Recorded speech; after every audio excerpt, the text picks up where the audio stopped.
నీ సమూహము దానిలో నివసించును. దేవా, నీ అనుగ్రహము చేత దీనులకు సదుపాయము కలుగు చేసింది.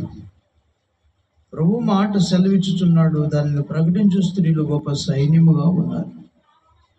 సేనల రాజులు పారిపోవదురు, పారిపోయేదరు. ఇంట నిలిచినది దోపుడు సొమ్ము పంచుకొను. గొర్రెల దొడ్ల మధ్యను మీరు పండుకొనగా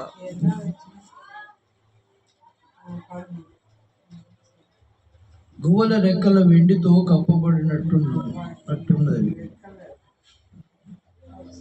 వాటి ఈకెల రెక్కలు పచ్చని బంగారుతో కప్పబడినట్టున్నది. సర్వశక్తుడు అక్కడ రాజులను చెదరగొట్టినప్పుడు సల్మోన్ మీద హిమము కురిసినట్లయింది. బాషాను పర్వతము దేవ పర్వతము, బాషాను పర్వతము శిఖరము గల పర్వతం.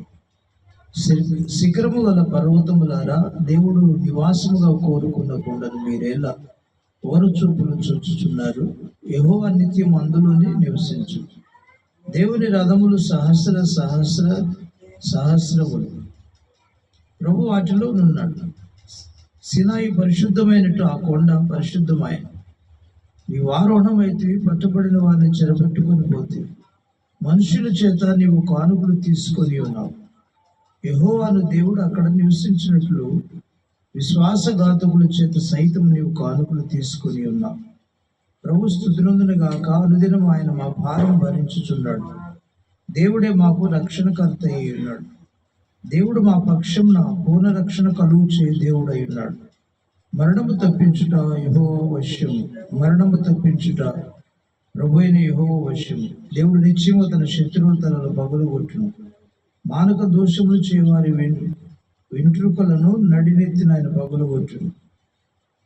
ప్రభు సెలవిచ్చినదేమనగా, నేను బాషానులో నుండి వారిని రప్పించదును, అగాధ సముద్రంలో నుండి వారిని రప్పించదును. వారి రక్తములో నీవు నీ పాదములు ముంచుదువు, నీ శత్రువులో నీ కుక్కల నాలుకలకు భాగమవుదు. దేవా, నీ గమనమును పరిశుద్ధ స్థలమునకు పోవు. నా రాజువగు దేవుని గమనమును వారు చూచి ఉన్నారు. దేవుడి మాటలు మన వెనుకల్లో దీవించుగాక. ఆమేన్.